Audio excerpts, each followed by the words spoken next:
So treasury bills are basically, for you to get a rough gauge, because I think a lot of consultants are going to happily take their sweet time to go and research on treasury bills. So if you don't remember what it is, don't need to Google it or whatever, just roughly as a consultant, you just need to remember that the government is borrowing money at relatively cheap rates. Normally it's pegged to the interest of that particular time in the country, but it's usually very, very cheap.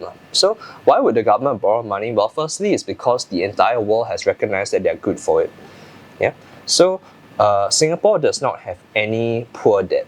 They only have good debt. What I mean by good debt is that basically they have never taken on a debt which they did not use for investments at this point, at the moment. Okay, so there are no debt that they have that is not actually tossed back into assets. Right? Okay, so what is a T-bill and why does it matter to you as a consultant? In order to understand T-bills, unfortunately, you have to go through several other sub-chapters first. So hopefully we'll try to cover it as quickly as possible. Right? In order to understand T-bills, firstly, you have to understand, number one, how the Singapore government works and where our financial position is in Singapore. Number two is you have to understand how bonds work generally. Yeah? And then number three is, of course, we need to understand how the interest is pegged and how it will affect our business. Yeah? Or what we can do about it. Okay?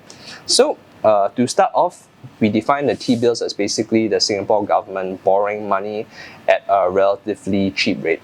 Basically, they will borrow money from the people. They'll toss out a big old bond that says, okay, can we borrow money from you guys, the people of Singapore, right? And then we will probably go and do constructive things with that money. So why is it important for us to understand the Singapore government's position on the bonds? Is because you want to know what kind of arguments are appropriate for being able to get money out of these T-bills. You don't want to be in a situation where your client says, oh, I'm considering T-bills, and then you say something that makes you look ignorant and foolish, right? I think that's pretty important. Yeah. So you need to understand roughly how the T-bill works, right? So it's important to understand the government's position on it, right? So it's important to see that the government does not have any poor debt. Singapore government does not have any poor debt. We are rated AAA. What that basically means is that whenever we offer bonds, we have the highest credit score in the entire world. I would say that there's almost no country that has this particular credit score, which means that every country in the world knows that we are very good at paying back our money on time. And so whenever we issue out a bond to whoever, whenever, we always pay it back on time with the interest that was accorded, so on and so forth, right? So most other countries can't say this very effectively. And as a result, this means that the government usually builds up a tremendous amount of assets to invest usually back into the population or into larger scaling projects where they will reap a higher return than whatever they borrow from you, and then they will pay you back your interest and capital and keep the excess to be held in reserves, right?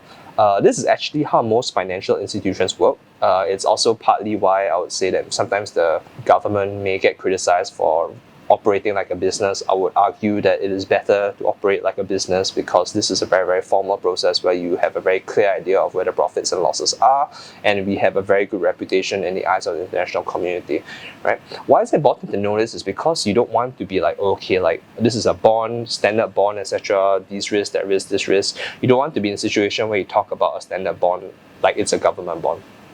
Yeah. So with that being said, what is the difference between a government bond and a standard bond, right? So as I talked about it just now, a government bond basically is AAA rated, right? Because we are AAA rated as a country. And so the upside to that obviously is that people know that we're good for it. And as a result, when we offer a bond, we can afford to offer a lower interest rate.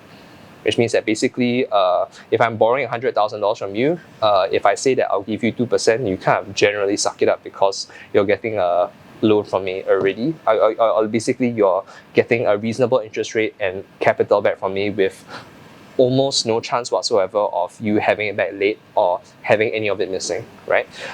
Comparatively, in other countries, if you have a lower rating than AAA, what happens is that they have to offer you a higher interest rate in order to compensate for the risk. Right? So for example, if you're rated B instead of AAA like Singapore, then normally you have to offer an interest rate of, let's say, 5 or 6% instead of that 2% that I mentioned just now, because there is a chance, however probable or small, that you could lose the whole thing. Right? So normally BBB rated bonds have about somewhere between a 2 to 6% chance of default, which is not very high, but you can kind of see that already it has a commensurate risk difference, which means that if your triple B bond compared to borrowing money from the Singapore government, then what will happen is that since your default rate potential is much higher than that of the Singapore government's, you have to offer a higher interest in order to compensate from it. Otherwise, if you try to gay kiang and you say, okay, I'm only going to offer 2%, and the Singapore government offers 2%, then of course, any guy in his right mind will take the Singapore government's bond because they know it's more reliable and they're less likely to lose money, right? So that's generally how bonds work. And so the key difference is that it is not wise to assume at all under any circumstances, especially as a Singaporean when you're speaking to clients, whether they are from here, from overseas, never ever assume that they don't believe in the Singapore government. Doesn't matter what your politics or your rhetoric is, don't give a flying drop kick. You have to definitively say that it is guaranteed, or at the very least imply very heavily that it's guaranteed, because financial advisors shouldn't use the word guaranteed so frivolously.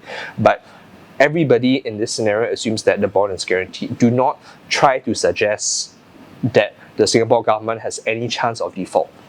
Never ever do that, because it really diminishes your credibility with the client. Because the client believes in the government way more than you in terms of at least bond interest, right? So that is the primary difference, because if you're offering your client a standard bond, then you need to go and let your client understand, okay, why is your bond better than what they could get for the T-bill, which is to some degree the point of this conversation, right? We need to understand where the T-bill strengths and weaknesses are, and so we know that the T-bill's chances of default is basically non-existent, right? So like I mentioned, a standard bond will have to compensate with higher interest, and that's where you come in, basically. In a nutshell, if you want to offer your client an instrument that is more effective than a T-bill, you have to convince them that the risk is worth it. In a nutshell, it's very, very simple. Convince them that the risk is worth it, otherwise they will choose the T-bill over your investment products any and every time.